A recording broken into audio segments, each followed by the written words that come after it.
Hi students, क्या आप जानते हैं कि भारत का एक प्राचीन नाम आर्यव्रत भी है।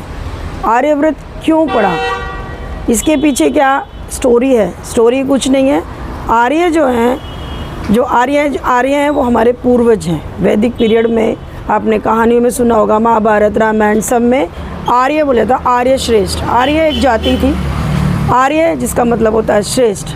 आर्यों का मूल निवास स्थान मैक्स मूलर ने, प्रोफेसर मैक्स मूलर, जो कि जर्मनी के भाषा तुलनात्मक भाषा अध्ययन करता थे, उन्होंने आर्यों का जो मूल निवास स्थान है उसको मध्य एशिया का माना है। किस आधार पर? भाषा के आधार पर।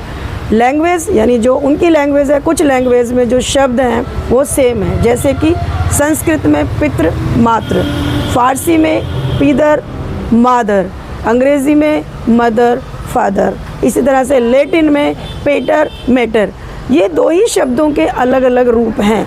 तो इस भाषा के आधार पर मैक्स मूलर ने कहा कि फारसी, अंग्रेज़ी, लेटिन, रोमन ये सभी जातियाँ एक साथ रहती थी और यहीं से आर्यों का आगमन भारत की तरफ हुआ।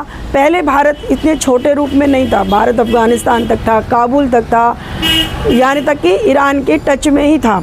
तो एक बहुत बड़ा ग्रुप वो भारत में आया और भाषा के आधार पर ऑथेंटिक रूप से मैक्स मूलर ने इसको बताया कि जो आर्य थे उनका मूल निवास स्थान मध्य एशिया था।